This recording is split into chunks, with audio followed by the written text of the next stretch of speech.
નમસ્કાર. ચાલો આજે એન્જિનિયરિંગની એકદમ અંદરની વાત કરીએ, ઊર્જાની ભાષા સમજીએ. આપણે એવા 5 મૂળભૂત ગુણધર્મો જોવાના છીએ જે કોઈ પણ એન્જિન કે સિસ્ટમનો જીવ છે. તો ચાલો આ આખા વિષયને એકદમ સરળ બનાવી દઈએ. જરા વિચારો, એક એન્જિનનું સિલિન્ડર છે અને એની અંદર ગેસ ભરેલો છે. હવે એ ગેસ સાથે શું થઈ રહ્યું છે એનું એકદમ ચોક્કસ વર્ણન કેવી રીતે કરી શકાય? આ સવાલનો જવાબ એ 5 મૂળભૂત ગુણધર્મોમાં જ છુપાયેલો છે જે આપણે આજે સમજવાના છીએ. આપણી આખી ચર્ચામાં આપણે સૌથી પહેલા 3 મુખ્ય ગુણધર્મોથી શરૂઆત કરીશું. પછી ઊર્જાના થોડા ઊંડા કોન્સેપ્ટમાં જઈશું અને છેલ્લે જોઈશું કે આ બધું એક એન્જિનિયર તરીકે આપણા કામમાં કેવી રીતે આવે છે. સારું, તો ચાલો શરૂ કરીએ થર્મોડાયનેમિક્સના એકદમ પાયાથી. આ 3 મૂળભૂત ગુણધર્મો છે દબાણ, કદ અને તાપમાન. આ એવા ગુણધર્મો છે જેને આપણે સીધા જ માપી શકીએ છીએ અને એ જ કોઈપણ સિસ્ટમની ભૌતિક સ્થિતિ નક્કી કરે છે. તો સૌથી પહેલું છે દબાણ, જેને આપણે પીથી ઓળખીએ છીએ. એકદમ સરળ ભાષામાં કહીએ તો આ એક ચોક્કસ જગ્યા પર લાગતું બળ છે. જેમ કે આપણે ટાયરમાં હવા ભરીએ છીએ ત્યારે જે અનુભવાય છે, બસ એ જ છે દબાણ. પણ સવાલ એ છે કે આ દબાણ પેદા ક્યાંથી થાય છે? જુઓ, જો આપણે એકદમ સૂક્ષ્મ લેવલ પર જઈએ તો આ ગેસના અસંખ્ય અણુઓ સતત આમતેમ અથડાતા રહે છે. આ એનિમેશનમાં જુઓ, દરેક અણુ સિલિન્ડરની દિવાલો સાથે ટકરાય છે. આવી લાખો કરોડો અથડામણોનું જે ભેગું બળ છે એ જ દબાણ છે. જેટલી વધુ અથડામણ એટલું વધારે દબાણ. સિમ્પલ. તો પછી એક એન્જિનિયર માટે દબાણ આટલું મહત્વનું કેમ છે? કારણ કે એ લગભગ બધું જ કંટ્રોલ કરે છે. એન્જિનમાંથી કેટલી તાકાત મળશે, પાઇપમાં પાણી કેવી રીતે વહે છે અને કોઈ બોઇલર સલામત છે કે નહીં, આ બધું દબાણ પર નિર્ભર છે. એટલે દબાણ ખાલી એક નંબર નથી, એ તો એન્જિનિયરિંગમાં કામ કરતું એક અસલી બળ છે. આપણી લિસ્ટમાં બીજો ગુણધર્મ છે કદ, એટલે કે વોલ્યુમ.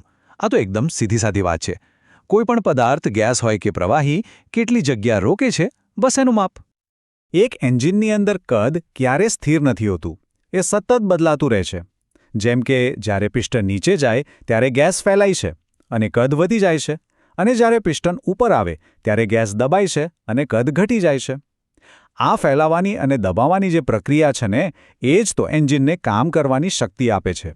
એન્જિનિયરિંગની દુનિયામાં કદની ગણતરી બહુ જ જરૂરી છે. એનાથી જ પદાર્થની ઘનતા નક્કી થાય છે. એન્જિન કેટલું કામ કરશે એની સીધી ગણતરી કદ પર આધાર રાખે છે.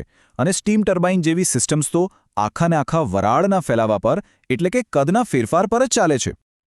અને હવે આવે છે આપણો ત્રીજો મુખ્ય ગુણધર્મ, તાપમાન. હવે તાપમાન એટલે ખાલી ગરમ કે ઠંડુ નહીં. વિજ્ઞાનની દ્રષ્ટિએ જોઈએ તો એ સિસ્ટમની અંદર રહેલા અણુઓની સરેરાશ ગતિનું માપ છે. જુઓ, જેમ જેમ આપણે કોઈ સિસ્ટમને ગરમી આપીએ, એના અણુઓ વધારે ઝડપથી અને વધારે ઊર્જા સાથે વાઇબ્રેટ કરવા લાગે છે, જેમ અહીં દેખાઈ રહ્યું છે.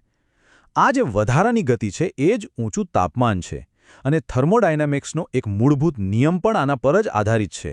ગરમી હંમેશા ગરમ જગ્યાથી, એટલે કે જ્યાં વધુ ગતિ છે, ત્યાંથી ઠંડી જગ્યા તરફ, એટલે કે ઓછી ગતિ તરફ જ જાય છે. એન્જિનિયરો માટે તો તાપમાન એકદમ ક્રિટિકલ પેરામીટર છે. એના પરથી જ નક્કી થાય છે કે કમ્બશન કેટલું અસરકારક રહેશે, આપનું ફ્રિજ કેટલું ઠંડુ કરી શકશે, અને સૌથી અગત્યનું, મશીનના ભાગો બનાવવા માટે કયું મટીરિયલ વાપરવું, કારણ કે દરેક મટીરિયલની તાપમાન સહન કરવાની એક લિમિટ હોય છે. તો અત્યાર સુધી આપણે એવા ગુણધર્મોની વાત કરી જેને આપણે સીધા માપી શકીએ છીએ, P, V અને T.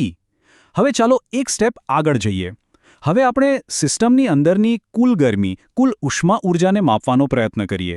અને આ જ કોન્સેપ્ટને એન્થાલ્પી કહેવાય છે. તો આ એન્થાલ્પી, જેને આપણે H કહીએ છીએ, એ ખરેખર 2 અલગ અલગ ઊર્જાનું કોમ્બિનેશન છે. એક છે આંતરિક ઊર્જા, એટલે કે U, અને બીજી છે પ્રવાહ ઊર્જા, એટલે કે PV. આંતરિક ઊર્જા એટલે અણુઓની પોતાની ગતિને કારણે જે એનર્જી છે તે, અને પ્રવાહ ઊર્જા એટલે એ પ્રવાહીને સિસ્ટમમાં આગળ ધકેલવા માટે જે કામ કરવું પડે છે તે, એટલે જ H = U + PV. એકદમ સરળ રીતે વિચારીએ તો એન્થાલ્પી એટલે કોઈ વહેતા પ્રવાહીનું, જેમ કે સ્ટીમનું, ટોટલ એનર્જી પેકેજ. જ્યારે એ પાઇપમાંથી પસાર થાય ત્યારે એ પોતાની સાથે જે કુલ ઊર્જા લઈને જાય છે એ જ એન્થાલ્પી છે. આમાં ખાલી એની અંદરની ગરમી જ નહીં, પણ એને વહેવા માટે જે કાર્ય કરવું પડ્યું એ પણ સામેલ છે. એન્થાલ્પી કોઈ થિયરી પૂરતી સીમિત નથી. એ તો એન્જિનિયરો માટે દરરોજ વપરાતું એક સાધન છે. આપણે જે સ્ટીમ ટેબલ વાપરીએ છીએ એ આખા એન્થાલ્પીના આંકડાઓથી જ ભરેલા હોય છે. કોઈ પણ પાવર પ્લાન્ટ હોય એમાં ટર્બાઇન કે બોઇલરની ગણતરીઓ એન્થાલ્પી વગર તો શક્ય જ નથી. અને હવે આપણે પહોંચ્યા છીએ સૌથી અટપટા પણ કદાચ સૌથી શક્તિશાળી કોન્સેપ્ટ પર, એન્ટ્રોપી. જો થર્મોડાયનામિક્સ એક વાર્તા હોય તો એન્ટ્રોપી એ નક્કી કરે છે કે વાર્તા કઈ દિશામાં જશે. તો એન્ટ્રોપી, જેને S થી બતાવવામાં આવે છે, એ બીજું કંઈ નહીં પણ સિસ્ટમમાં રહેલી અવ્યવસ્થા કે પછી રેન્ડમનેસનું માપ છે. જેટલી વધારે ગડબડ, જેટલી વધારે અવ્યવસ્થા, એટલી વધારે એન્ટ્રોપી. એન્ટ્રોપીને સમજવા માટે બરફ અને પાણીનું ઉદાહરણ એકદમ પરફેક્ટ છે. જુઓ, બરફમાં પાણીના અણુઓ એકદમ વ્યવસ્થિત રીતે ગોઠવાયેલા હોય છે. આ છે ઓછી એન્ટ્રોપીની સ્થિતિ. પણ જ્યારે બરફ પીગળીને પાણી બને ત્યારે એ જ અણુઓ આમ તેમ ગમે તેમ ફરવા લાગે છે. આ થઈ ગઈ ઉચ્ચ એન્ટ્રોપીની સ્થિતિ. અને અહીં સૌથી અગત્યની વાત એ છે કે જેમ જેમ અવ્યવસ્થા એટલે કે એન્ટ્રોપી વધે છે તેમ કોઈ ઉપયોગી કામ કરવા માટેની જે એનર્જી હોય છે એ ઘટતી જાય છે. તો આપણે એન્જિનિયરો એન્ટ્રોપીની માથાકૂટ શું કામ કરીએ? કારણ કે એન્ટ્રોપી જ આપણને સમજાવે છે કે દુનિયાનું કોઈ પણ એન્જિન ક્યારેય 100% કાર્યક્ષમ કેમ નથી બની શકતું. રિયલ લાઈફમાં જે પણ પ્રક્રિયાઓ થાય છે એમાં જે એનર્જીનો વ્યય થાય છે, જે નુકસાન થાય છે, એને માપવાનું કામ એન્ટ્રોપી કરે છે. અને આ સમજ આપણને વધુ સારી સિસ્ટમ્સ ડિઝાઇન કરવામાં મદદ કરે છે. તો ચાલો, આપણે અત્યાર સુધી જે પણ શીખ્યા એને ફટાફટ એક સાથે જોઈ લઈએ. આ 5 ગુણધર્મો દબાણ, કદ, તાપમાન, એન્થાલ્પી અને એન્ટ્રોપી એ કોઈપણ થર્મલ એન્જિનિયરની ટૂલકિટના સૌથી પાવરફુલ ઓજારો છે. આ ટેબલ આખી વાતનો સારાંશ આપી દે છે. P એટલે અણુઓની અથડામણ, V એટલે જગ્યા, T એટલે ગતિ, H એટલે ટોટલ એનર્જી અને S એટલે અવ્યવસ્થા અને એનર્જીનું નુકસાન. આ પાંચેય ભેગા મળીને થર્મોડાયનેમિક્સની ભાષા બનાવે છે. એક એવી ભાષા જે આપણને ઊર્જા સાથે વાત કરવાની અને એને સમજવાની તાકાત આપે છે. આપણી આ ચર્ચાને આપણે એક ખૂબ જ રસપ્રદ સવાલ સાથે પૂરી કરીશું. વૈજ્ઞાનિકો ઘણીવાર એન્ટ્રોપીને સમયનું તીર કહે છે. કેમ? કારણ કે બ્રહ્માંડમાં એન્ટ્રોપી હંમેશા વધે છે. એ હંમેશા એક જ દિશામાં જાય છે, અવ્યવસ્થા તરફ. તો વિચારો, આ એક ટેકનિકલ કોન્સેપ્ટ સમય અને બ્રહ્માંડ જેવા મોટા વિચારો સાથે કેવી રીતે જોડાયેલો હોઈ શકે?